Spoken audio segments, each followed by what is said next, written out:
My younger sister looked me straight in the eye and said, "You need to pay my rent for the next year. I have 3 kids and you can afford it." Before I could answer, my father called and added, "Stop being selfish, Autumn." But why did Monica sound so confident I would give in? Why had Dad already chosen her side?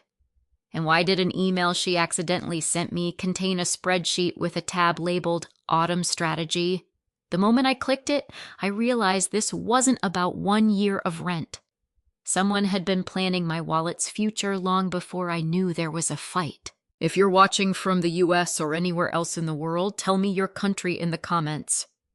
I'd also love to know what time it is where you are right now, and if you enjoy stories about family boundaries and quiet justice, consider subscribing so you won't miss what happens next. The first thing I did wasn't argue. It wasn't call my father back or send Monica a furious text asking what Autumn Strategy was supposed to mean. I unplugged my laptop charger, carried everything to my dining table, and made myself a cup of coffee that went cold before I took a second sip. I've worked in financial compliance for almost 12 years. My job isn't glamorous. I don't investigate crimes or interrogate people under bright lights. I spend my days looking for inconsistencies, numbers that don't match approvals, that don't line up payments, that arrive a little too often, documentation that somehow disappears right before an audit. Experience had taught me something simple. People lie. Files usually don't. I downloaded the spreadsheet instead of opening it directly from the email. Then I saved 3 separate copies. One went into an encrypted folder on my computer, one onto an external drive, one into my personal cloud storage. Only after that did I begin reading. The workbook contained nearly 20 tabs. Some looked harmless. Monthly expenses, holiday planning, school supplies, birthday gifts. Then I noticed a worksheet called Support History. My stomach tightened. The first entry was from almost 8 years earlier. Autumn covered Monica's security deposit. Worked because Dad reminded her the kids needed stability. I stared at the sentence for several seconds. I remembered that security deposit. Monica had called me crying after her landlord raised the rent unexpectedly. She told me she would be homeless within a week. Dad had phoned 20 minutes later. "She's embarrassed to ask," he'd said softly. "You're in a better position than she is." I wired the money that same evening. I honestly believed it had been an emergency. According to this spreadsheet, it had been categorized afterward as a successful strategy. There was even a green cell beside it. Success. I kept scrolling. Every financial favor I'd ever done for my sister appeared somewhere. Emergency dental bill, new refrigerator, back-to-school clothes, car repair, summer daycare, Christmas presents. Each one included notes. Mention children first. If Autumn hesitates, Dad should call. Don't ask near the end of the month. Better chance after annual bonus. I leaned back in my chair. It suddenly felt difficult to breathe. This wasn't simply a record of money. Someone had been studying me. I forced myself to continue. Another worksheet caught my attention. Income tracking. Inside were estimates of my salary over several years, promotion dates, performance bonus estimates, projected tax refunds. Even notes predicting when my annual raise would likely appear based on my employer's compensation schedule. I whispered to myself, how would Monica even know this? Then I remembered Dad. Whenever we had dinner together, he'd ask innocent questions. So, still getting those nice bonuses? They treating you well over there? Did you finally get promoted? I thought he was proud of me. Now those conversations looked completely different.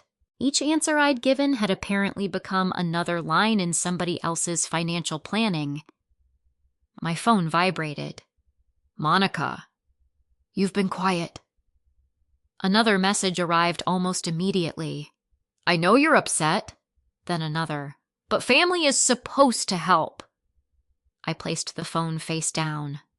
For the first time in years, I didn't feel guilty for not answering. I felt observed. Around midnight, I reached a worksheet labeled Conversation Ideas. There were dozens. Remind Autumn Mom always helped everyone. Say the children shouldn't suffer. Tell her she's blessed. If necessary, mention how lonely Dad feels. Some were highlighted. Others had dates beside them. I suddenly remembered conversations that had seemed strangely similar over the years. The same phrases, the same emotional timing, the same appeals. I'd thought my family simply shared the same values. Instead, it looked rehearsed. By 1 a.m, my eyes burned. I shut the laptop. Sleep never came.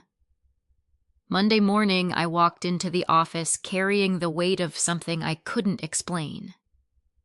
Normally, Mondays were predictable. Compliance meetings, audit reports, coffee that tasted slightly burnt. Instead, every ordinary conversation sounded distant. Around 10, my coworker Melissa Brooks stopped by my office. "You okay?" "I look that bad?" "You've answered one email with Dear Accounting Team, even though it was addressed to Human Resources." I laughed despite myself. "That's pretty bad." She closed my office door. "What's going on?" Melissa wasn't just a coworker. We'd survived 3 corporate restructurings together. She knew when I was pretending everything was fine. "I need your opinion," I said carefully. "Professional or personal?" "Both." I handed her my laptop, not the whole spreadsheet, just 3 pages. She read quietly. Her expression changed almost immediately. "Autumn?" "I know." "Do they know you have this?" "I don't think so." She looked up. "Good." I frowned. "You sound relieved." "I am." "Why?" "Because if they don't know, you still control the timeline." Melissa rotated the screen toward herself again. "Don't confront anyone." "I want answers." "You want evidence more." "I already have evidence." "You have a document." She tapped the screen. "You don't yet know whether it's authentic, who edited it when it changed, whether there are previous versions, or whether metadata supports everything inside." That sounded exactly like something I would normally tell another department. Funny how difficult it is to follow your own advice. "So what do I do?" "Preserve everything." "I already saved copies." "Good. Anything else?" She nodded. "Export metadata." "Done." "Keep the original email." "I wasn't planning to delete it." "Take screenshots." "I started last night." She smiled slightly. "See Compliance Manager."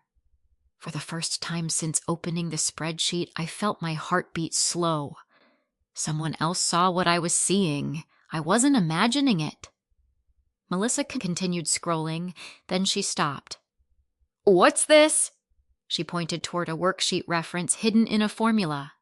The visible workbook only showed 19 tabs, the formula reference 20. "There should be another sheet," she said. "I noticed that." "Hidden, maybe." We searched together. After several minutes, I found it. Not deleted, very hidden. The worksheet appeared after changing the workbook settings.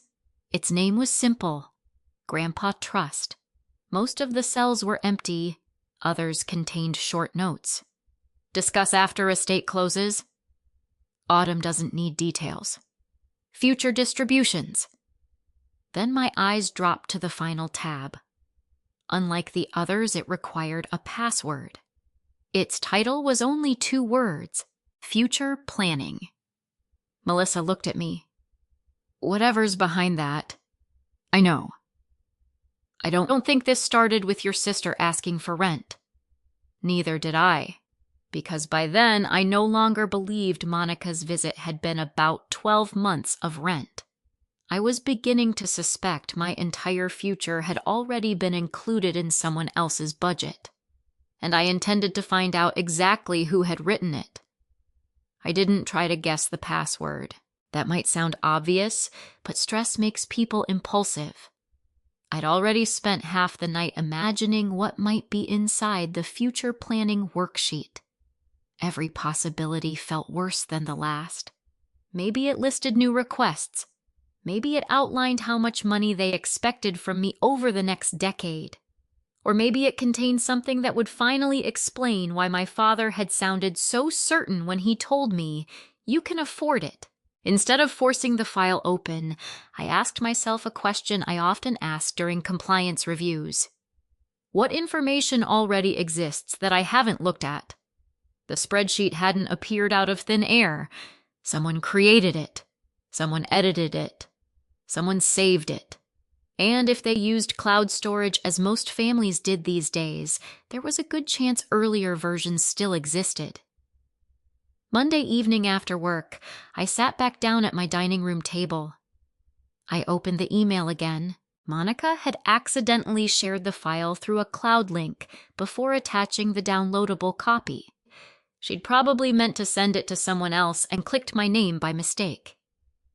I didn't touch the shared document. Instead, I examined the downloaded file. Properties, author, modification dates, version information, nothing unusual at first. Then I noticed something interesting. The workbook referenced older file IDs that no longer matched the current version. Someone had consolidated information from previous copies. It wasn't proof of wrongdoing by itself, but it told me the document had a history.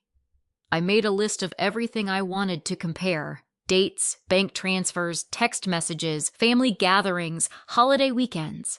The more organized I became, the calmer I felt. That surprised me.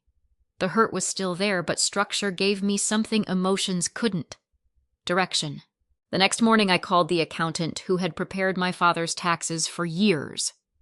Not to ask about my father's finances. That would have been inappropriate. I simply wanted copies of the financial documents that belonged to me. Several years earlier, Dad had insisted we all use the same accounting office because it would keep things simple. At the time, I thought nothing of it. By Wednesday afternoon, I had copies of every tax document, charitable receipt, and reimbursement record that belonged to me.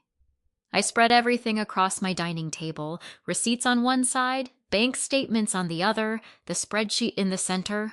One by one, I started matching dates. March. Emergency furnace repair, wire transfer, matched. August. School registration fees, electronic payment, matched. December. Christmas shopping, matched. Every payment listed in the spreadsheet existed in my banking history. None of that surprised me. What surprised me were the comments beside them. Autumn questioned amount. Dad handled conversation. Resolved. Delay request until performance review bonus. I frowned. Performance review? I checked the dates again. Every large request arrived within 2 weeks of a raise bonus or tax refund. Not one. Not most. Every single one. I leaned back in my chair. That couldn't be coincidence. Could it? I opened my calendar archives. Promotion announcement. 3 days later, Monica's transmission failed. Annual incentive payment. 5 days later, Dad needed help replacing his roof. Tax refund deposited. 1 week later, Monica's oldest son suddenly needed an expensive summer program. I had believed life simply happened that way. Now it looked choreographed. Thursday afternoon, my phone rang. Dad. I almost ignored it. Instead, I answered, "Hi, Dad." "You sound busy." "I am." "Everything okay?" "I've had a lot on my mind." There was a pause. Then his voice softened. "You know Monica didn't mean to upset you." "I haven't said she upset me. She's under pressure. I understand that. She just needs a little help." The conversation sounded strangely familiar, not because of what he said, because I remembered reading nearly identical wording inside the spreadsheet. Pressure, little help, family. The phrases repeated themselves like lines from a script. Dad, I asked quietly, when was the last time Monica paid her own rent without help from someone?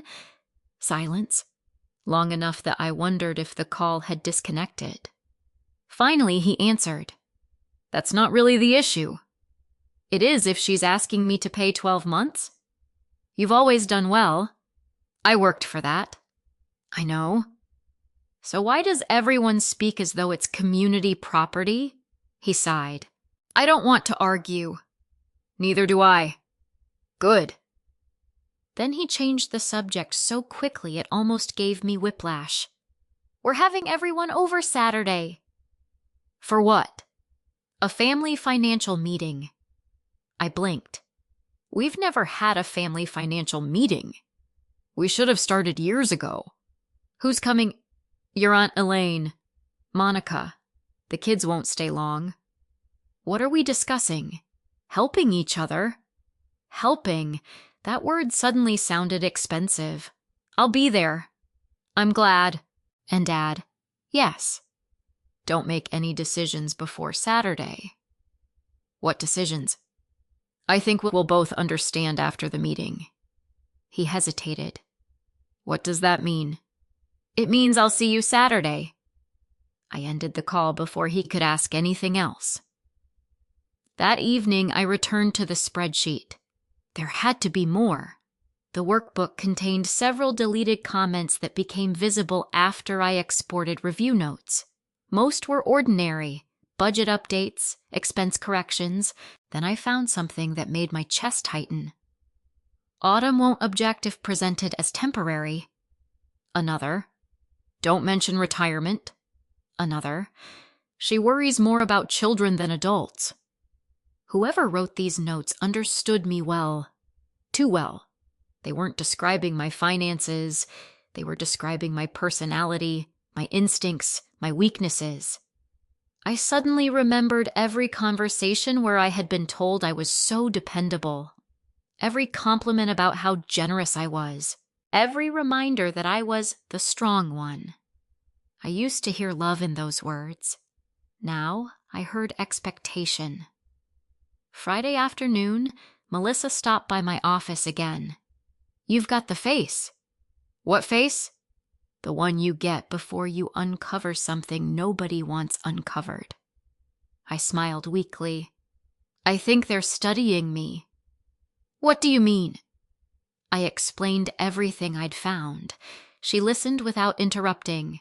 When I finished, she folded her arms. "This wasn't random." "I know. This is behavioral planning." "You think so?" "They documented emotional triggers." She pointed toward my notebook. "They tracked your promotions. They tracked when you'd be most compassionate. They timed requests." She looked me directly in the eye. "Autumn." "What?" "I don't think the rent is the goal." "What do you think it is?"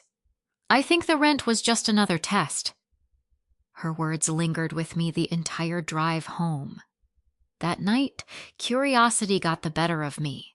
I compared one of the deleted spreadsheet comments with an archived email reference listed beside it. The dates matched, the subject line matched. And while I couldn't access the original email itself, the reference revealed enough to understand the conversation. The discussion hadn't begun after Monica experienced financial trouble. It had begun nearly 3 weeks before she ever called me. Someone had anticipated asking me for money before there was any emergency to explain. Then I noticed something else. Buried in an older note was a sentence that hadn't appeared in the current version. "After David retires, Autumn can gradually assume more responsibility." I read it again, then again. Not help, not assist. Assume more responsibility, as though my future had already been assigned. As though everyone involved believed I would eventually become the family's permanent financial safety net. For the first time since opening that spreadsheet, I wasn't thinking about Monica anymore. I was thinking about my father, because the more documents I reviewed, the more impossible it became to believe he had simply been reacting to Monica's problems. It looked very much as though he had been planning around my future for years, and in less than 24 hours I would be sitting across the table from him while he asked the entire family to discuss money. This time, I wasn't walking into that room as the daughter everyone expected to persuade. I was walking in as the only person who already knew the meeting had started long before anyone received the invitation. Saturday arrived with the kind of clear Carolina weather people usually describe as perfect. Blue sky, warm breeze, the smell of freshly cut grass drifting through the neighborhood. It felt strangely out of place. I was driving toward the house where I had celebrated birthdays, graduations, and Thanksgiving dinners for most of my life, yet I had the same feeling I sometimes had before difficult compliance interviews. Not fear, preparation. Before getting out of my car, I opened the folder on my phone one last time. The spreadsheet, screenshots, my bank statements, timeline. I wasn't planning to show anyone that day. Not yet. I simply wanted the reminder that facts were sitting quietly in my pocket if emotions started rewriting reality. Dad's house looked exactly as it always had. Fresh mulch around the flower beds, American flag on the front porch, Monica's SUV already parked in the driveway. I took one slow breath before ringing the bell. Dad answered with a smile that looked practiced. "There she is." He hugged me. His embrace lingered a little longer than usual. For a brief second, I wondered whether guilt already lived somewhere behind his eyes. "Glad you came," he said. "I said I would." Inside, Monica was arranging bowls of potato salad on the kitchen counter. She looked up. "Hey. Hi." Her voice sounded almost cheerful. If someone had walked into the room without knowing what had happened 6 days earlier, they would have assumed everything was normal. Her oldest son ran into the kitchen carrying a toy dinosaur. Aunt Autumn. He wrapped his arms around my waist. I hugged him back immediately. None of this was his fault. None of it belonged to the children. That thought became important to me. Very important. Because I refused to let anyone hide behind them again.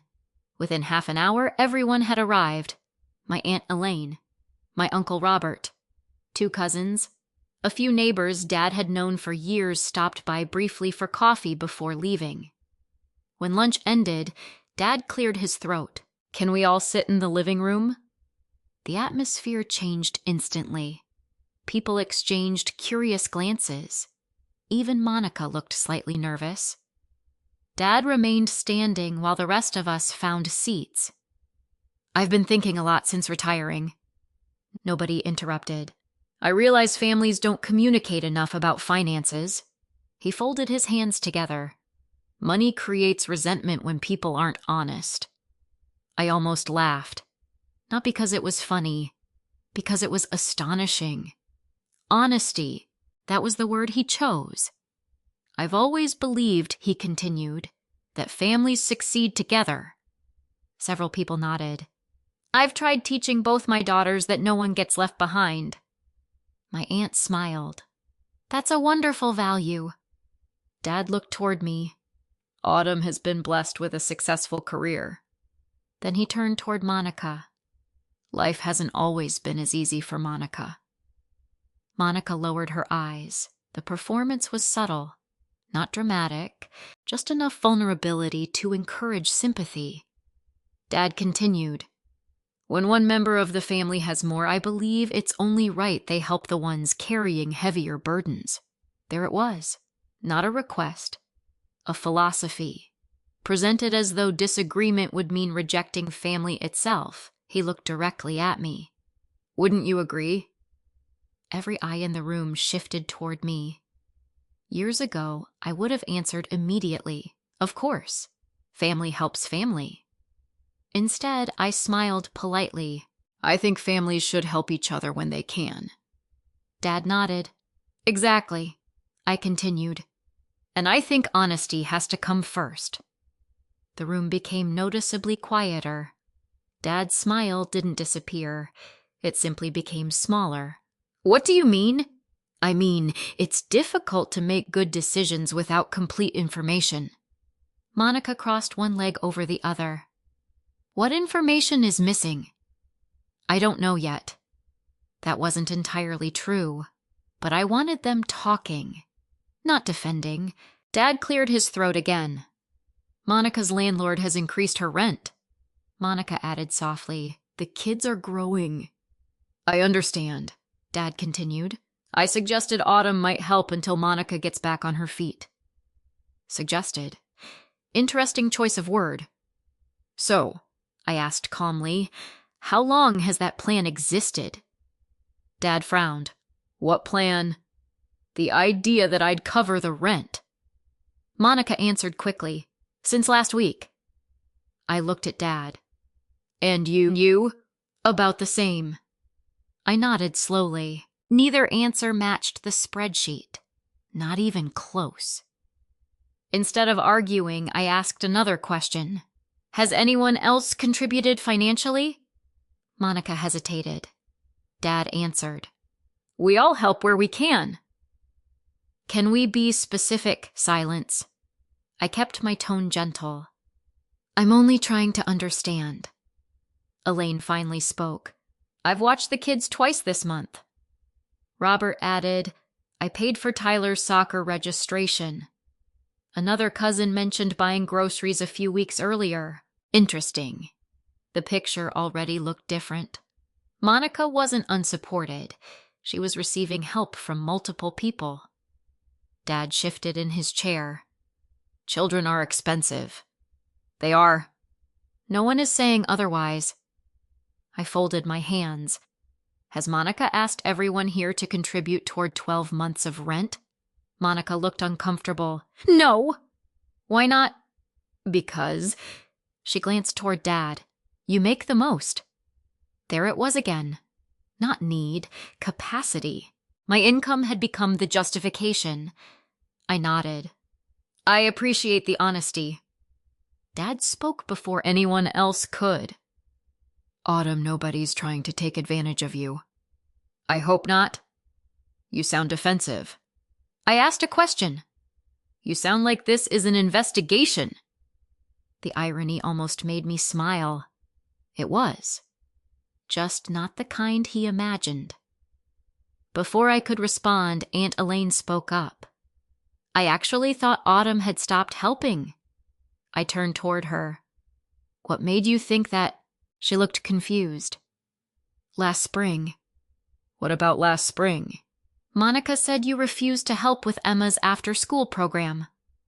I blinked. I never refused. Elaine frowned. Really? No one asked me. The room became very still. Monica sat forward. I told you she was busy. Elaine shook her head slowly. No? You said Autumn read your message and decided not to get involved. I looked directly at Monica. I never received a message. Monica laughed nervously. It was probably a misunderstanding. Maybe. I kept my voice even. How did you contact me? You know. She waved her hand vaguely. Text. I save all my texts. Nobody said anything. I also keep email archives. Dad interrupted. This isn't productive. I turned toward him. I agree. So let's stay focused. I am focused. No one's keeping score. I looked around the room. Does everyone here know exactly how much financial help Monica has already received over the past several years? Silence. Real silence. Not uncomfortable conversation. The kind of silence people fall into when they suddenly realize they may not know the full story. Dad answered carefully. That's private. So my finances are appropriate for family discussion. I paused. But Monica's aren't. No one answered. I wasn't trying to embarrass her. I wanted consistency. Elaine looked back and forth between us. I honestly thought Autumn had pulled away. I haven't. I know that now. Monica shifted again. I was only trying to simplify things. Simplify what? The communication. By speaking for me, she opened her mouth. Nothing came out. Dad stepped in immediately. She was trying to reduce conflict. I met his eyes. Did you know she was answering people on my behalf? His expression changed. Not dramatically, just enough. A hesitation.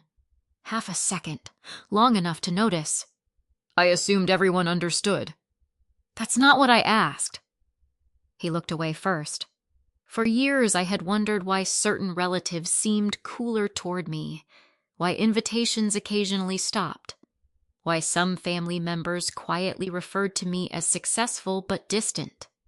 Now tiny pieces started sliding into place. If people believed I'd ignored requests involving children or dismissed family emergencies, what opinion would they naturally form about me? Not generous, not dependable, selfish. Exactly the word Dad had used during our phone call. Suddenly, my reputation itself felt like part of the strategy. Lunch ended awkwardly. People began gathering dishes. Conversations split into smaller groups. Nobody wanted to continue discussing money. But I wasn't thinking about rent anymore. I was thinking about communication, about missing text messages, about requests I'd supposedly rejected, about stories that had reached relatives without ever reaching me. As I helped Elaine carry plates into the kitchen, she leaned closer and lowered her voice. Honey. Yes. I still have those old family group messages. I stopped walking. Which ones? The ones Monica asked me not to delete. I looked at her. She looked genuinely puzzled. I never thought they mattered. My pulse quickened. Because if those messages still existed, someone's version of the truth was about to collide with a written record. I didn't ask Aunt Elaine to show me the messages right there in Dad's kitchen. As much as I wanted answers, this wasn't the place. Monica was only a few feet away rinsing dishes with unnecessary enthusiasm while pretending not to listen. Dad had already started talking football with my uncle in the living room, his voice just loud enough to signal that the family meeting was officially over. Nothing productive was going to happen inside that house anymore, so I simply smiled at my aunt. If you still have them, would you mind sending them to me later? Of course. She hesitated. Did I say something wrong? No. I touched her arm gently. I think you may have helped me understand something that's confused me for a long time. Her forehead wrinkled. I always thought you became distant. I know. I guess I was wrong. I didn't answer, because I wasn't ready to explain. Not until I knew exactly what had happened. Before leaving, Monica caught me by the front door. So, are you really not going to help? I haven't made any decisions. She folded her arms. The landlord isn't going to wait forever. I understand. She searched my face. You've changed. The comment landed harder than I expected, because she wasn't entirely wrong. I had changed, not into someone less generous, into someone who finally asked questions before writing checks. I think, I replied quietly, I'm learning the difference between helping and being expected. Her expression hardened. You make everything sound so dramatic. I don't think asking for clarity is dramatic. She shook her head. You don't know what it's like raising 3 kids. No, I don't. But I do know what it's like working 60-hour weeks. Neither of us spoke for several seconds. Then she said something that stayed with me all week. You've always had choices. I almost answered immediately. Instead, I looked at her.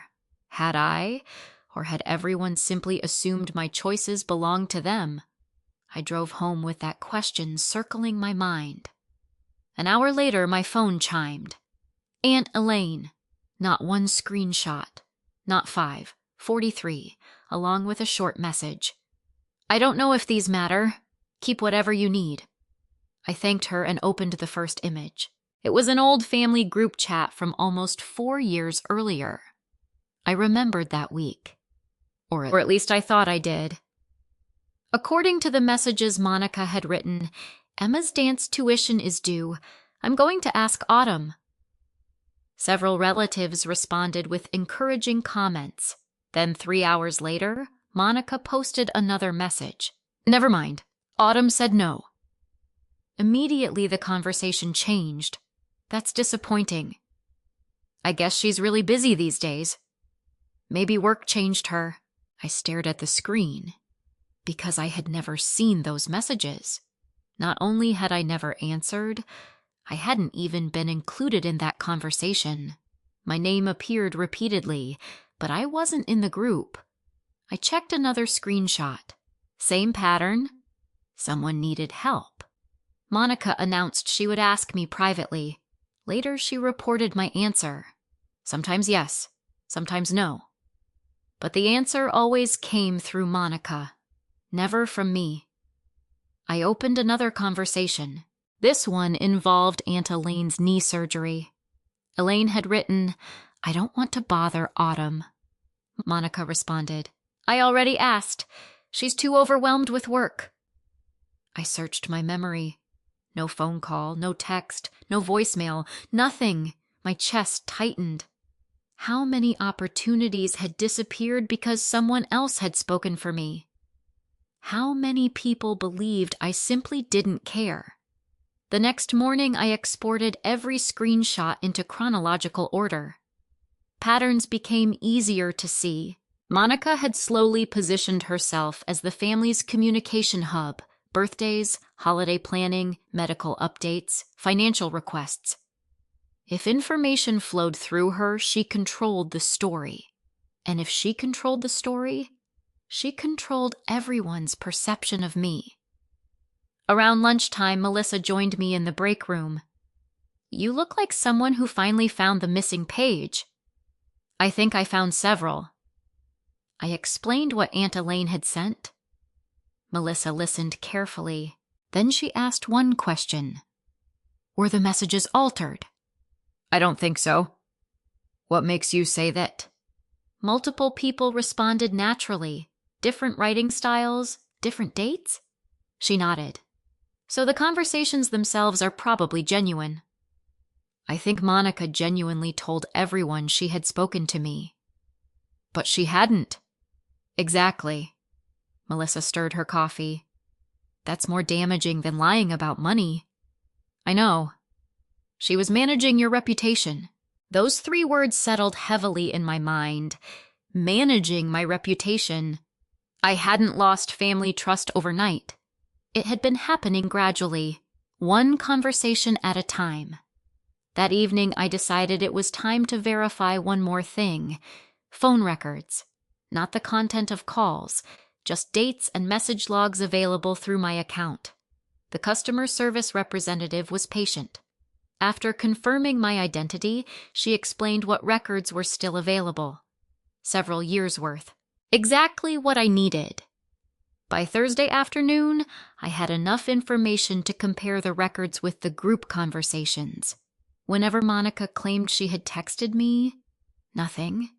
No incoming message, no missed call, no voicemail. Sometimes there wasn't even communication between us that entire week. I wasn't imagining this. She had been telling people I rejected requests that never reached me. Late Friday afternoon, my phone rang. Monica. I let it ring twice before answering. Hi, we need to talk. I'm listening. I've been hearing weird things. Like what? Aunt Elaine has been asking questions? I imagine she has. You've been showing people things. I haven't shown anyone anything. Then why is everyone suddenly acting strange? Interesting. She wasn't asking whether I had evidence. She was worried that people had started comparing stories. Monica, I asked calmly, why did Aunt Elaine think I refused to help with Emma's dance tuition? Silence. Then a sigh. I don't even remember. I do. It was years ago.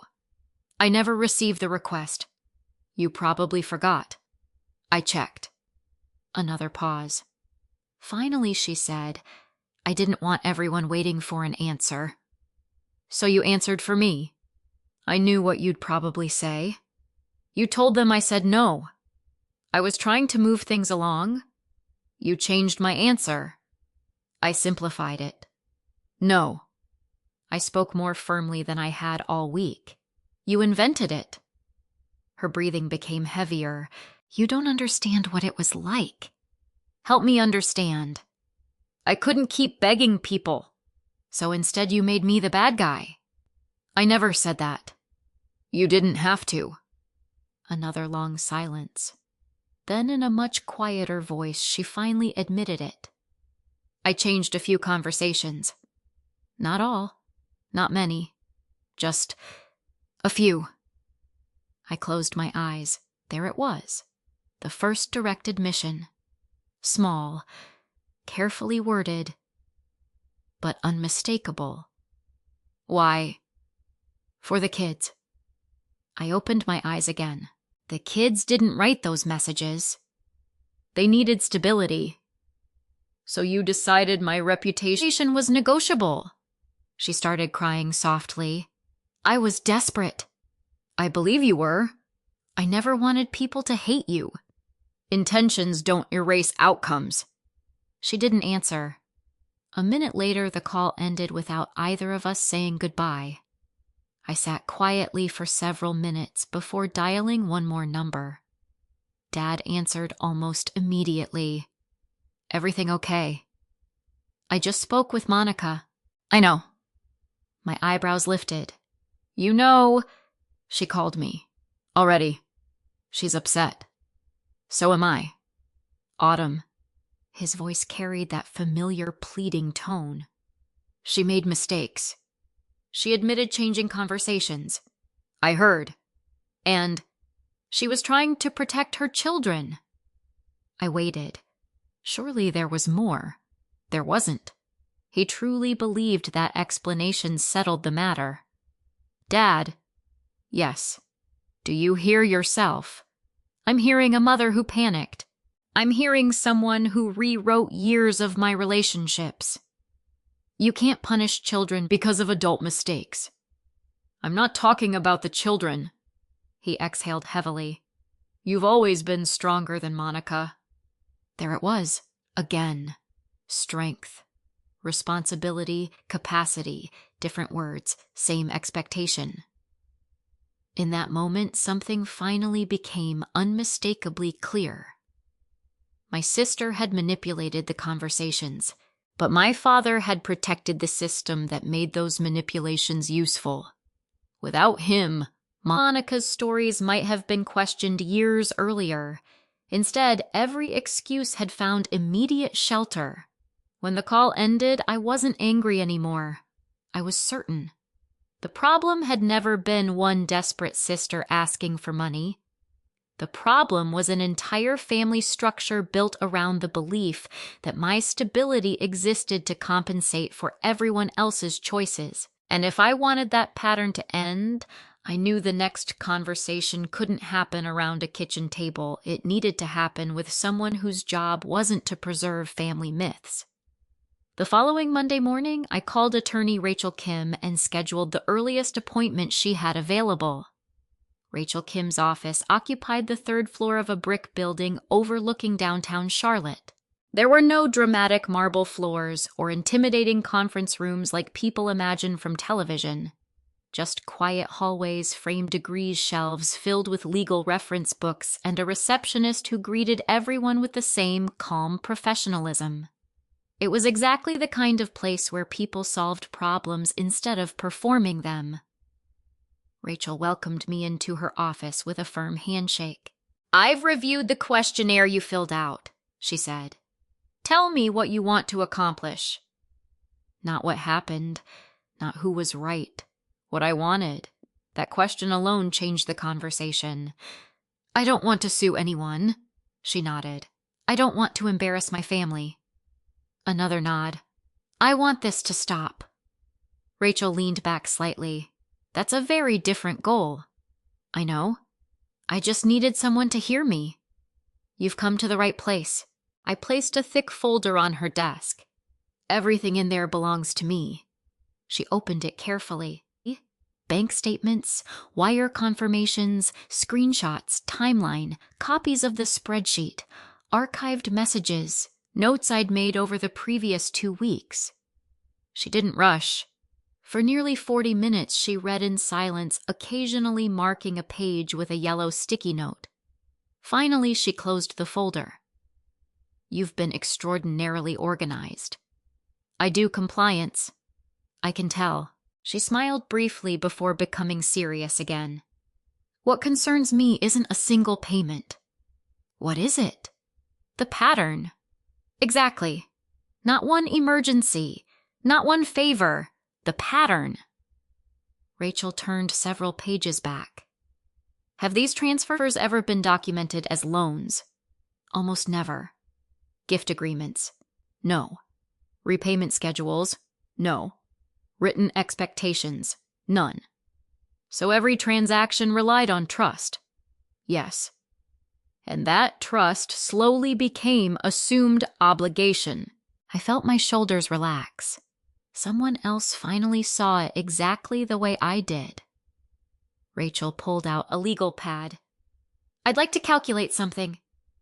Together, we listed every transfer I could verify: security deposit, car repairs, school expenses, medical bills, holiday shopping, emergency utilities, furniture, insurance deductibles, moving expenses, unexpected childcare, vacation cancellation fees, birthday parties, small transfers, large transfers. Some I remembered immediately. Others only came back after reading old bank records. The list kept growing. At one point I laughed softly. Rachel looked up. Something funny. I honestly forgot half of these. That's common. Why, when giving becomes routine, individual acts stop feeling significant. She added another figure. The total increased again. When we finished, she turned the legal pad toward me. I stared at the number. It took several seconds to process it. Over 10 years, I had transferred enough money to cover the down payment on a comfortable home.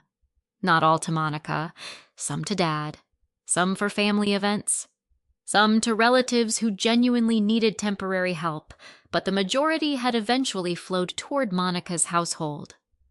I sat silently. Rachel didn't interrupt. After a while, she asked quietly, "What are you feeling?" Embarrassed. Why? I make a living identifying financial risk. And I never noticed my own. She shook her head gently. You weren't evaluating clients.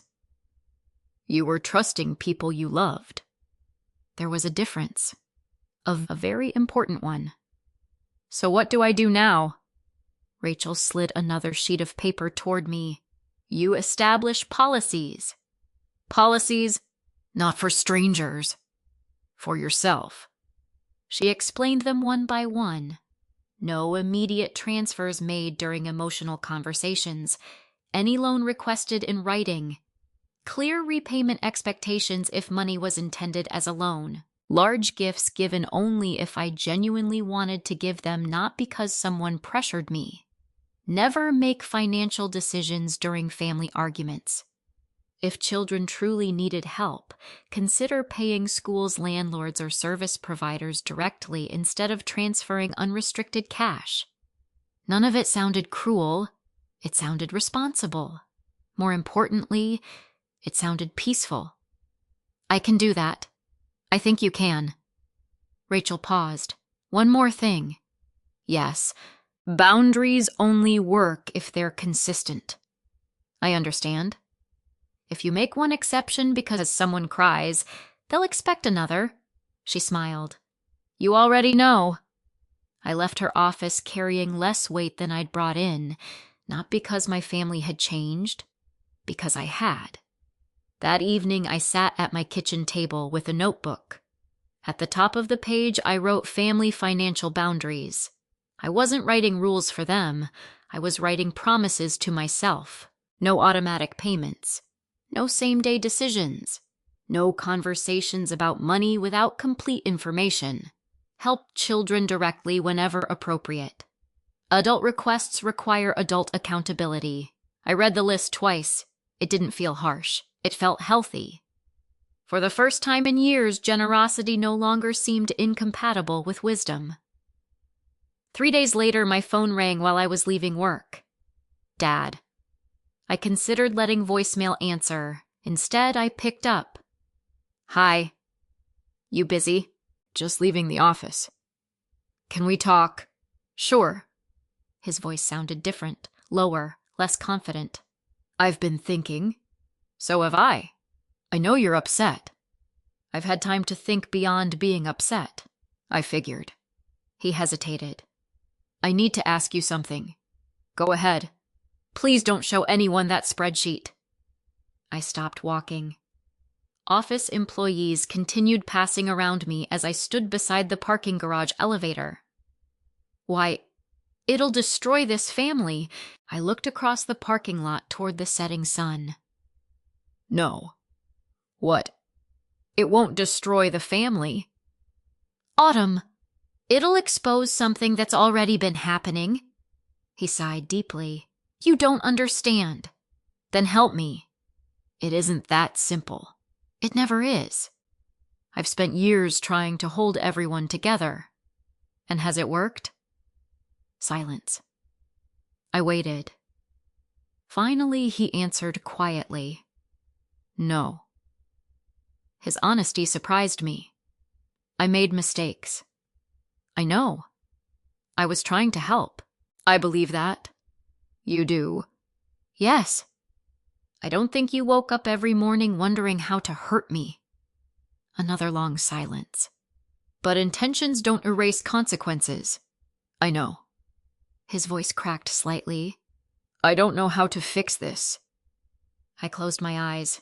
Neither did I. Not yet. Then I remembered something Rachel had asked. What do you want to accomplish? Not revenge. Not humiliation. Truth. Healthy boundaries. A chance, if possible, for honest relationships. Dad. Yes. Can I ask you one question? You can ask me anything. I took a slow breath.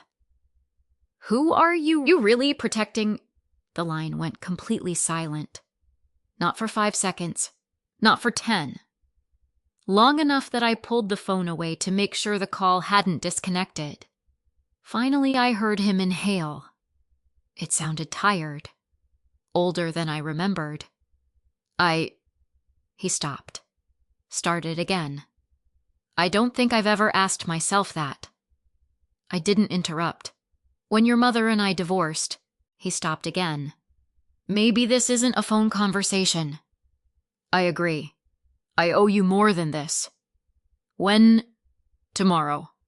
Where? That little coffee shop near Freedom Park. I knew the one. We used to go there after my college classes whenever I came home for weekends. I'll be there? Before hanging up, Dad said something I hadn't heard from him in years. I'm not asking you for money tomorrow.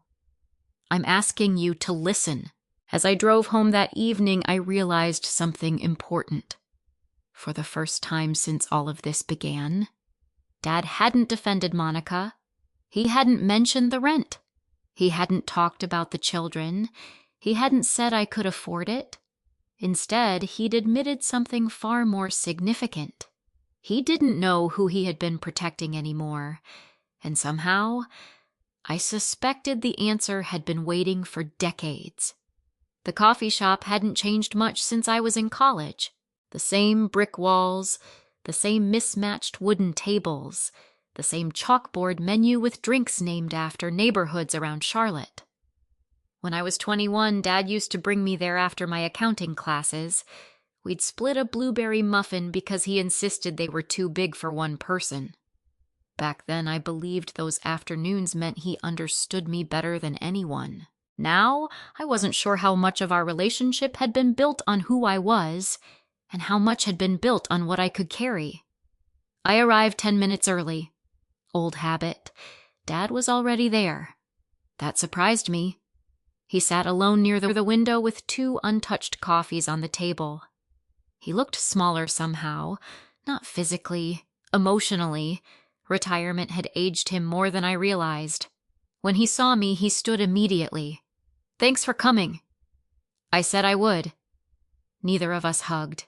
Not out of anger, out of uncertainty. I sat across from him. For almost a full minute, neither of us reached for our coffee. Finally, he spoke. "I've rehearsed this conversation a dozen times." "Did any version sound good?" He gave a tired smile. "No?" "I didn't think so." He nodded. "Neither did I." He folded his hands together, then unfolded them again. "I keep thinking about the question you asked me." "Which one?" "Who are you? Are you really protecting—" "I've thought about it too.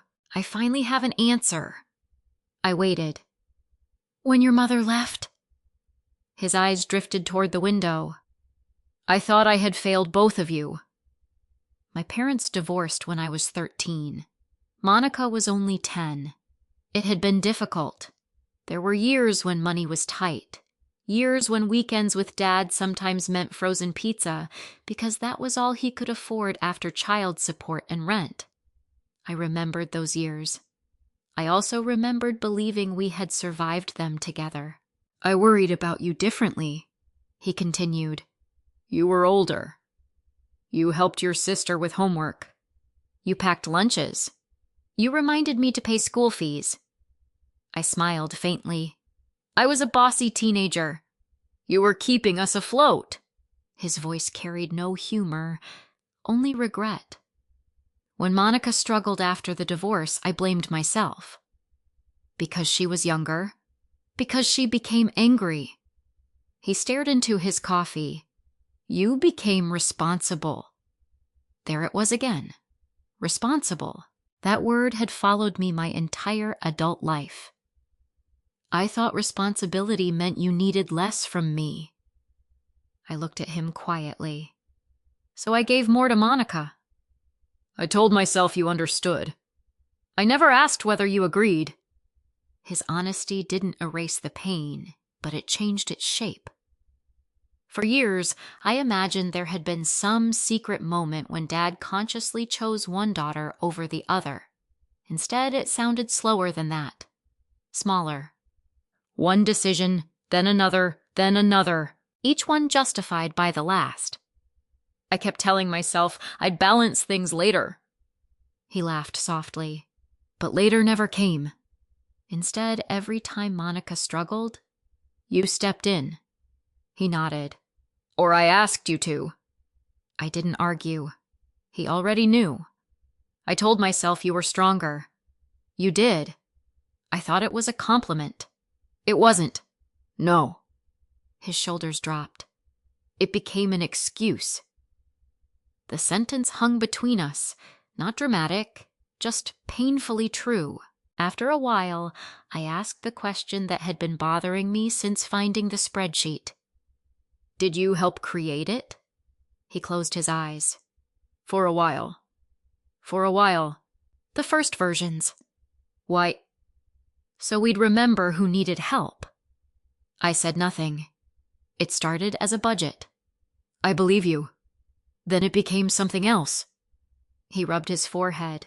"Monica kept adding notes. I noticed. I should have stopped it. Why didn't you?" He looked directly at me. "Because it worked." The honesty hurt more than another lie would have. "What do you mean?" "You usually said yes. So every successful request convinced you the system was okay." He nodded slowly. "I didn't think about what it was costing you. I wasn't just losing money." "I know. You were losing trust." He whispered the words before I could. I studied his face. There were no tears, no theatrical apology, Just a man who finally seemed exhausted by carrying explanations that no longer convinced even himself. He reached into a worn leather messenger bag resting beside his chair. "I brought something." He slid a small notebook across the table. Brown leather, frayed edges. I recognized it immediately. His old budgeting journal. He had carried one everywhere when I was growing up. I opened it carefully. The first pages contained ordinary expenses: mortgage, groceries, utilities, school supplies. Then the entries changed. Years after the divorce. Covered Monica's credit card. Asked Autumn to help with daycare. Autumn didn't hesitate. Another page. Shouldn't keep asking. Then 2 months later. Asked again. Further in another sentence had been underlined twice. Autumn never complains. I swallowed hard. He watched me silently. I wrote that. I know. I thought I was praising you. It became permission. His eyes filled for the first time. I see that now. I continued reading. The journal wasn't a record of manipulation. It was something sadder. It documented how small exceptions slowly became expectations. Every time I agreed to help, Dad became a little more comfortable asking again. Every time I solved a problem, he stopped believing it was really a sacrifice. Because I never complained. Because I always found a way. Because I didn't want my nieces and nephews to suffer. Eventually, my willingness became invisible. I closed the journal. I wish you'd told me. So do I. I would have still helped. I know. But we could have talked honestly. He nodded. I was afraid. Of what? That if I admitted how much Monica depended on everyone, I'd have to admit I'd failed her. I considered that. Then I asked quietly, "Do you know what I think?" "What?" "I don't think you failed Monica because you loved her too much." He looked up. "I think you failed both of us because you confused rescuing with parenting." His eyes widened slightly, then he nodded once. Slowly. "I think you're right." Neither of us spoke for nearly a minute. Finally, he took another breath. "There's something else." I waited. "I always assumed," he struggled to finish, "that when I got older, he couldn't meet my eyes anymore. You'd help me too." There it was. The sentence hidden inside the spreadsheet. The expectation hidden beneath years of requests. "You expected me to become your retirement plan." I never thought of it that way. "But that's what happened." He nodded. "Yes. I told myself Monica couldn't. So naturally," he stopped. "You would." I leaned back in my chair. For the first time in this entire situation, I didn't feel anger. I felt clarity. Dad hadn't viewed me as an unlimited bank account because he was greedy. He'd viewed me that way because he had quietly built his future around the assumption that I would always absorb the consequences of everyone else's choices. Not maliciously, automatically. The assumption itself had become invisible. "I love you," I said. His head lifted immediately. "I love you too." "But I'm not going to become your retirement plan." He nodded before I even finished. "I know. I'll help you understand resources. I'll help you organize paperwork. I'll drive you to appointments if you need me. I'll be your daughter." I paused. "But I won't replace the financial planning that should have happened years ago." His eyes filled again. "I don't deserve that kind of grace." "This isn't grace." He looked confused. "It's a boundary." He let out a long breath. "And boundaries aren't punishments. No, they're how relationships survive." For the first time that morning, he smiled. A real smile. Small. Sad. But genuine. I wish someone had taught me that 30 years ago. "So do I." As we stood to leave, he reached for the journal. I pushed it back toward him. "No. I think you should keep it." I don't want it anymore. You need it. He frowned. Why? Because someday you'll forget this conversation. I hope not. We all forget uncomfortable truths. I rested my hand lightly on the cover. When that happens, read what you wrote, not what you remember. He looked down at the journal for several seconds before placing it back into his bag. As we walked toward the parking lot, he stopped beside his car. Autumn. Yes. I think the family deserves the truth. I agree. I don't know if Monica is ready. This isn't about whether she's ready. He nodded slowly. It's about whether we're finally willing to stop pretending. He opened his car door, then turned back one last time. Would you come to dinner next Sunday? Who's going to be there? Everyone. I already knew what that meant. One table, one conversation, no more assumptions, no more stories told on someone else's behalf. This time, the evidence wouldn't be hidden inside a spreadsheet. It would be sitting in the room with us. The dinner invitation sat on my kitchen counter for 3 days, not because it required a response. Dad already knew I was coming. I left it there because it reminded me of something Rachel had said during our meeting. Documentation isn't about winning. It's about keeping reality from being rewritten. For most of my life, family conversations had relied on memory. Memory is comforting. It's also unreliable. People remember intentions instead of actions, feelings instead of facts. The following Sunday, I carried something very different into Dad's house. Not accusations, not speeches, a slim black binder. Inside were only documents that belonged to me. My bank records, the spreadsheet, the archived messages Aunt Elaine had saved. A timeline I had created showing nothing more than dates, transfers, and written conversations. No opinions, no highlighted insults. Just evidence. When I walked through the front door, the atmosphere felt completely different from the previous family meeting. Nobody was pretending this was a casual dinner. Monica sat quietly at the dining table, turning a glass of water between her hands. Dad looked exhausted. Aunt Elaine smiled nervously. Uncle Robert nodded when he saw me. No one mentioned football. No one talked about the weather. Dad stood before dinner was even served. I asked everyone here because I owe all of you an apology. The room became perfectly still. I've spent years asking people to support this family. He looked toward Monica. I believed I was helping. Then he looked at me.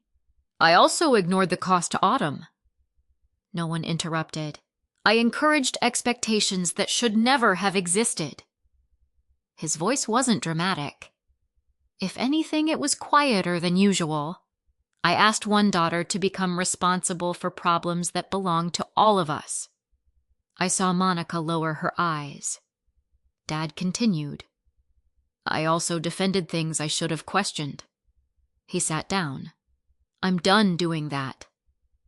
Silence lingered for several seconds. Finally, Aunt Elaine spoke. David, are you saying Autumn was telling the truth? Dad answered immediately. Yes.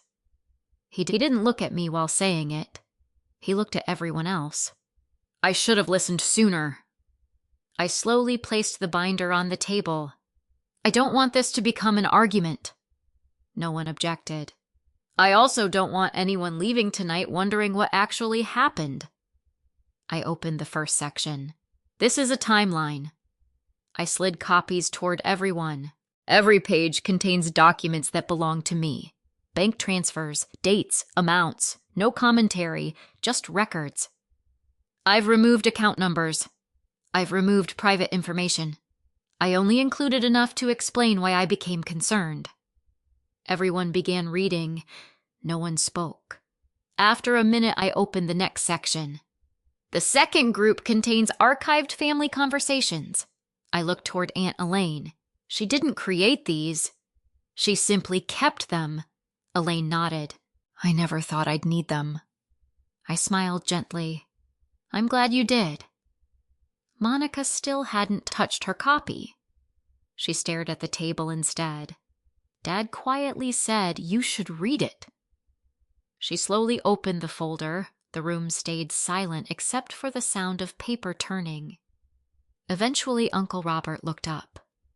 "I honestly thought Autumn stopped helping years ago." "I know." "I was wrong." I nodded once. "I know?" He looked genuinely embarrassed. "I'm sorry." "Thank you. No speeches, no dramatic forgiveness, just honesty." One by one, other relatives spoke. "I remember believing you ignored Aunt Elaine. I thought you refused Emma's dance tuition. I assumed work had changed you." Every sentence sounded painfully familiar. Every misunderstanding had originated the same way. Someone else had answered for me. Finally, Monica spoke, barely above a whisper. "I never wanted people to hate you." I looked at her. "I believe that." She seemed surprised. "You do? Yes." "I think you wanted them to understand why you needed help." Tears filled her eyes. "I did. But somewhere along the way," I paused, "my reputation became part of the price." She covered her face with both hands. I didn't know what else to do. I waited. No one interrupted her. "I kept thinking," she struggled to finish, "if everyone believed Autumn already said no, they'd stop asking me whether I'd talk to her." There it was. Not a grand conspiracy, not a master criminal, a series of shortcuts that became habits. Habits that slowly damaged relationships. I was ashamed. She looked toward me for the first time. "I couldn't keep telling people we needed help." "So you protected yourself." She nodded. "I didn't think about what it would do to you." "I know."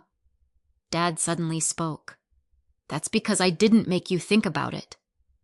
Everyone turned toward him. "I kept rescuing situations. I should have been asking harder questions." No one argued, because there wasn't anything left to defend. I opened the final section of the binder. "The spreadsheet." Monica closed her eyes before I even placed it on the table. "I don't think everyone needs to read every page." I looked around the room.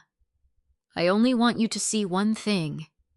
I turned to the worksheet called Support History. Rows of payments stretched down the page. Dates, notes, comments, successful, resolved. Children mentioned. Dad called. Bonus season. Nobody said a word. After nearly a minute, Aunt Elaine whispered, "I had no idea." Neither had anyone else, because no one person had seen the entire picture before. Each relative knew only one small piece. I had become the only person carrying all of it. Until now. Monica finally pushed the papers away. "I can't look at this anymore." Her voice trembled. "I hate who I sound like." I answered carefully, "This isn't about hating yourself." She looked up. "Then what is it about?" "It's about recognizing what happened, and so it doesn't happen again."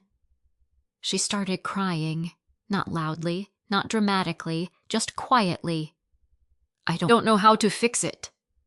I thought for a moment, then answered honestly, "You don't fix 10 years in one conversation." She nodded slowly. "You start by telling the truth." Across the table, Uncle Robert folded his copy closed. "I'm going to say something." Everyone looked at him. "I owe Autumn an apology." He took a breath. "I judged her without ever asking her directly." Aunt Elaine nodded. "So did I."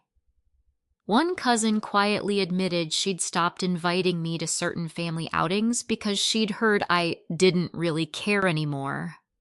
I smiled sadly. I wondered why.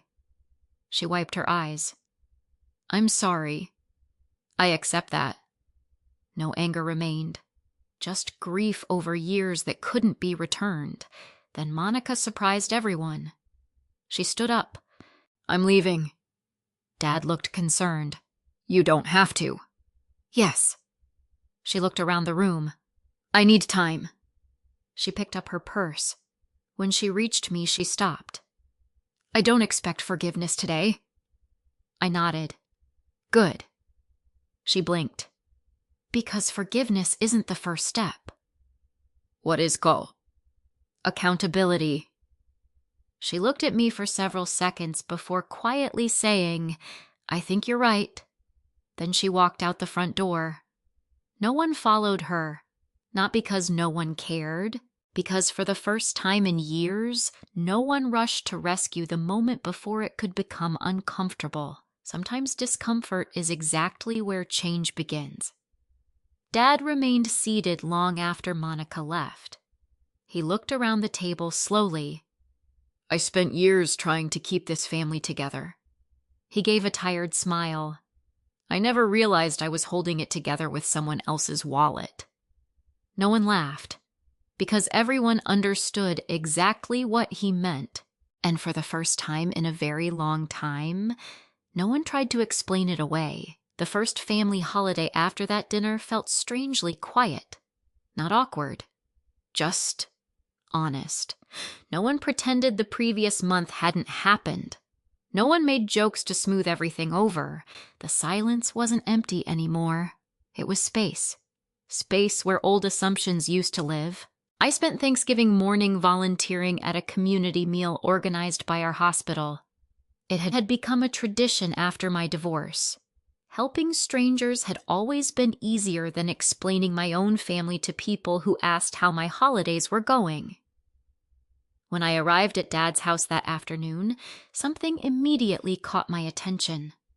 Monica's SUV was missing. For a brief moment, I wondered if she had decided not to come. Then I heard children laughing in the backyard. She was there. She had simply parked on the street. A small detail, but one that reminded me she wasn't trying to make herself the center of attention anymore. When I stepped inside, Dad hugged me. A real hug this time. No hesitation. No hidden request waiting behind it. I'm glad you're here. So am I. He smiled. And thank you. For what? For giving us a chance we didn't deserve. I looked at him carefully. I'm giving us a chance to be honest. That's even better. Dinner felt different. Not because everyone was suddenly healed, because people had stopped performing. Conversations stayed ordinary. Work, school, football, recipes. No one brought up money, not once. Halfway through dessert, Monica walked over carrying 2 coffee mugs. You mind sitting outside for a minute? Of course. The November air carried just enough chill to justify sweaters without making anyone hurry back inside. We sat on the back porch overlooking Dad's small yard. For several minutes, we simply watched the kids chase one another around the swing set. Finally, Monica spoke. I started seeing a financial counselor. I turned toward her. You did? She nodded. Through a nonprofit. How's it going? Humbling. She laughed quietly. I apparently know how to survive emergencies, but not how to plan. I appreciated her honesty. My counselor asked me something last week. What? If nobody rescued you again, what would your life look like? She smiled weakly. I couldn't answer. What did you say? I cried. Neither of us laughed. I've never made a real budget before. I thought about the spreadsheet. All those years tracking my money, almost none spent tracking her own. My counselor made me list every expense. That must have been difficult. It was embarrassing. She looked out toward the yard, but also freeing. How? I finally stopped pretending I didn't know where my money went. For the first time in weeks, I saw something that had been missing. Ownership, not excuses, responsibility. I got a second job. I blinked. You did 3 evenings a week. How are the kids handling it? My oldest helps with homework now. She smiled proudly. They're actually cheering me on. I'm glad. She took a slow breath. I owe you something. You don't owe me a speech. No. She reached into her purse. You deserve this. She handed me an envelope. Inside was a cashier's check. $500. I stared at it. Monica, I know it isn't much. You don't have to. Please don't say that. She looked directly at me. I've spent years deciding what you had to do. Let me decide what I need to do. I looked back at the check. It represented less than 1% of everything I'd given over the years, and somehow it meant more than any large payment ever could.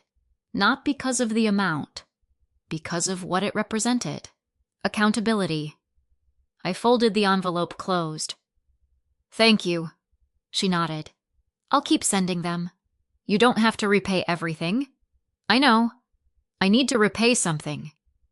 I understood. Some debts aren't financial, they're personal.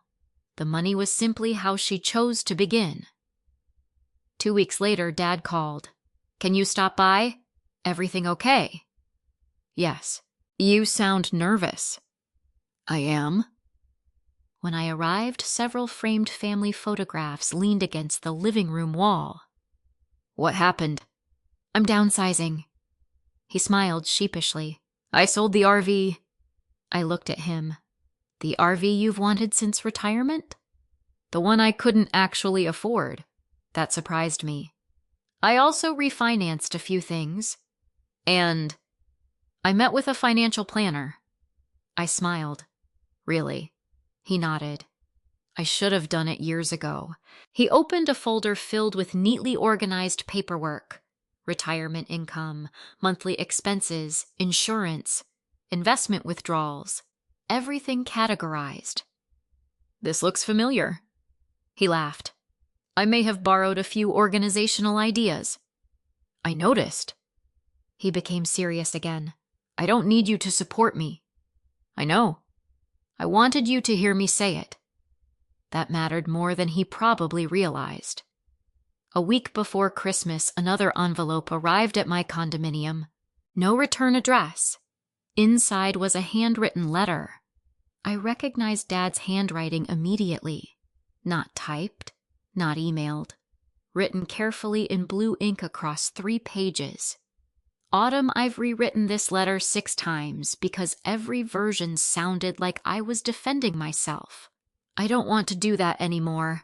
For years, I confused gratitude with expectation. Every time you helped, I thanked you. Then I quietly expected you to help again. I never stopped to ask whether gratitude without changed behavior was really gratitude at all. You asked me who I had been protecting. I've finally accepted the answer. I was protecting my belief that I could fix yesterday by asking you to carry tomorrow. That wasn't fair, not to you, not to Monica, not even to myself.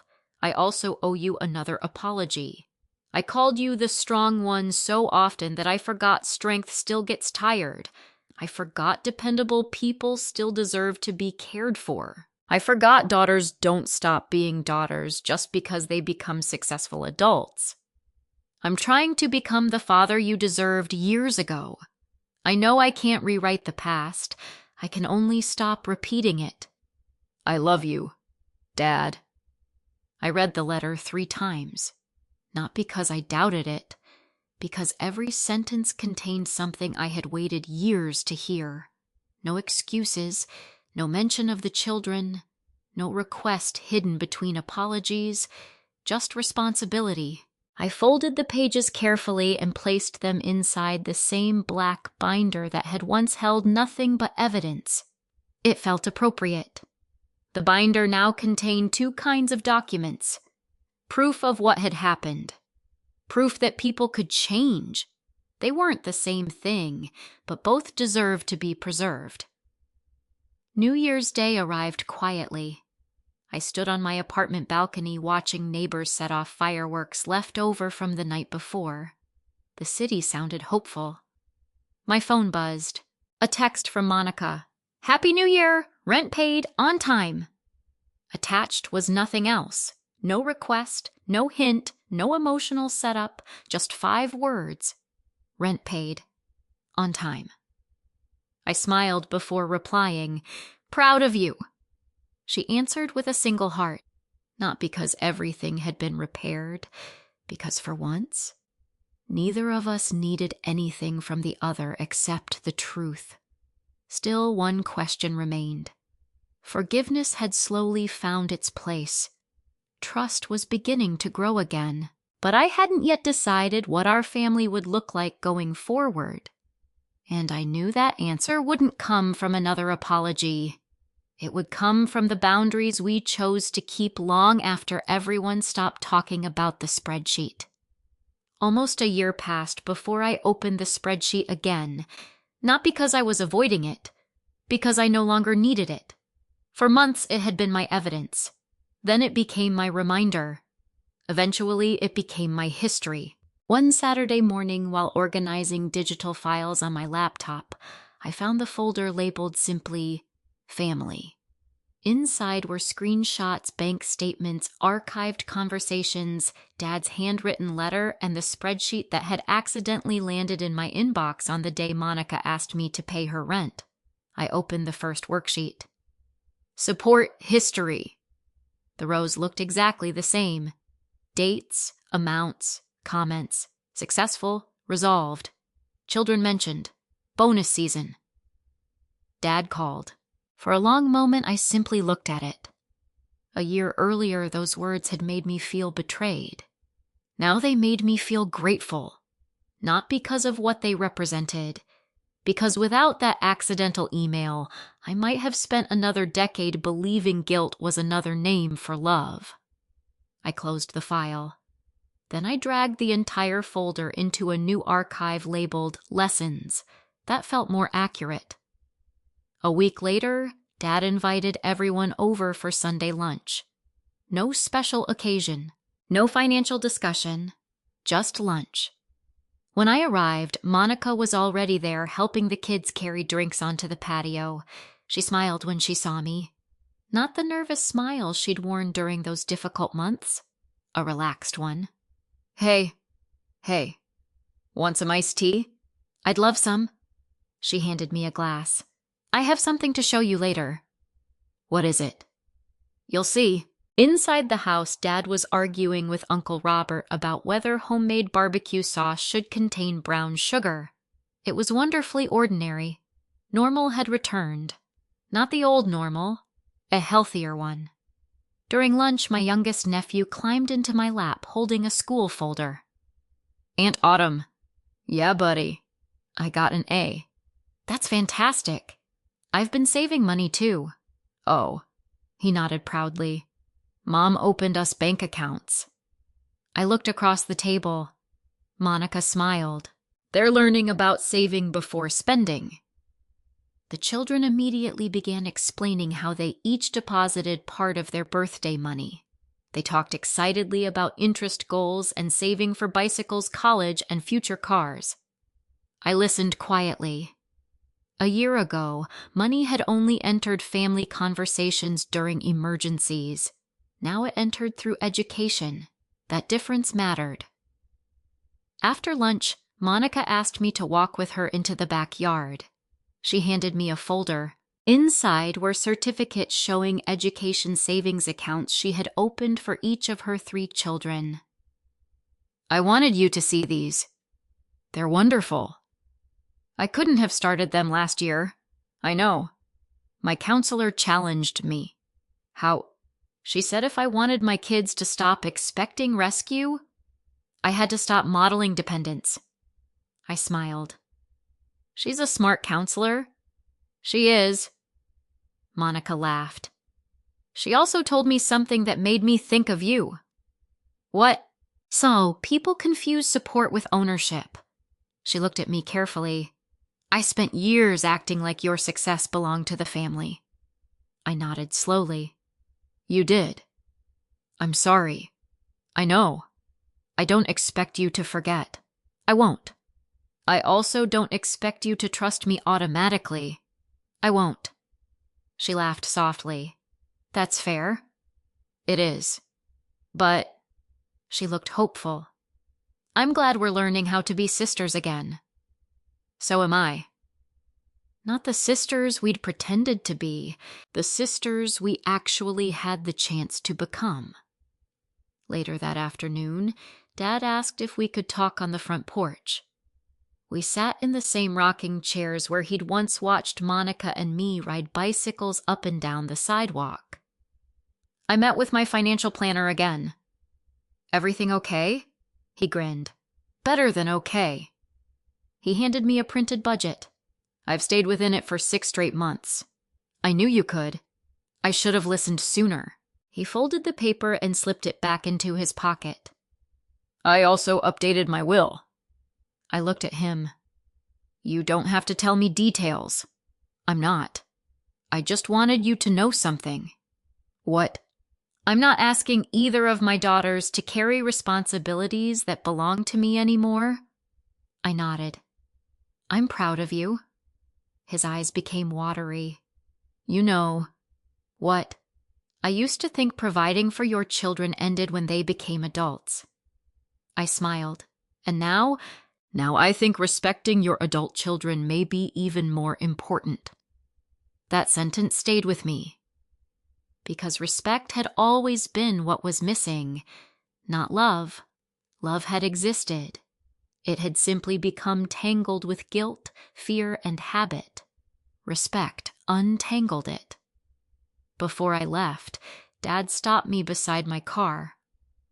I have one last question. Okay? Do you forgive me? I thought carefully before answering. A year earlier, I would have rushed to reassure him. Now I understood forgiveness differently. Yes. His shoulders relaxed. But, he smiled knowingly. I figured there'd be a but. I forgive you.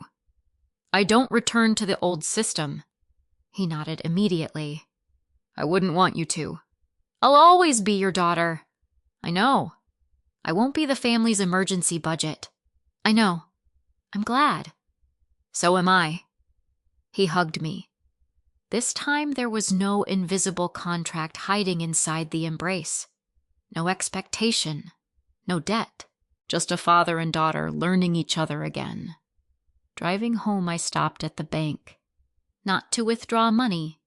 To meet with an advisor. Months earlier, Rachel had suggested something that stayed with me. If helping children matters to you, help in ways that can't be redirected. That afternoon, I opened modest education investment accounts for each of my nieces and nephews. Only I could contribute. The funds could only be used for education or vocational training after they became adults. No emergency withdrawals, no family loans, no exceptions. When I signed the paperwork, I smiled. For years, I had believed boundaries meant saying no. Sometimes they did. But sometimes, boundaries simply meant saying yes in a healthier direction. A few evenings later, I received a photograph from Monica. The kids were standing beside a homemade lemonade stand in the neighborhood. The caption read, "First business lesson. They insisted on earning their own money." I laughed out loud. Not because they needed the money, because they were learning something none of us had learned early enough. Generosity is beautiful. Entitlement is expensive. They're not the same thing. Looking back now, people sometimes ask whether I regret helping my family all those years. The answer surprises them. No, I don't regret generosity. I regret believing generosity required silence. I regret confusing guilt with responsibility. I regret thinking boundaries would make me less loving. The truth turned out to be exactly the opposite. Boundaries didn't destroy my family. They revealed which relationships were willing to grow. My father became more honest. My sister became more accountable. My nieces and nephews grew up watching adults repair mistakes instead of hiding them. And I finally learned that being dependable should never mean becoming invisible.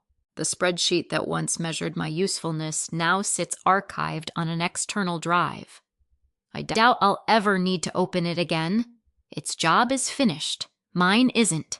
Because every time someone tells me, but they're family, I smile. Then I remember something it took me nearly 40 years to understand.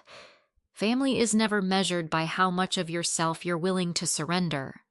It's measured by how willing everyone is to respect one another's boundaries.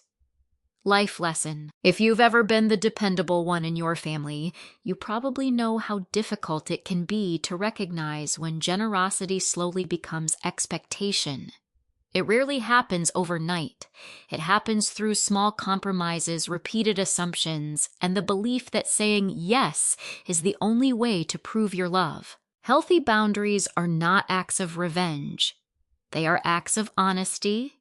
They allow kindness to remain voluntary instead of becoming an obligation. Forgiveness can open the door to healing, but it does not require reopening every door that once allowed people to misuse your trust. Sometimes, the most loving thing you can do is continue caring for people without continuing unhealthy patterns. Relationships built on respect become stronger. Relationships built only on guilt often fall apart the moment boundaries appear. If this story reminded you of something you've experienced, I'd genuinely love to hear your thoughts. Feel free to share where you're comfortable because someone else reading your comment may realize they're not alone. And if you enjoy thoughtful stories about family resilience, justice, and healing, I'd be grateful if you subscribed and joined us for more. This is a fictional story created for entertainment, education, and reflection.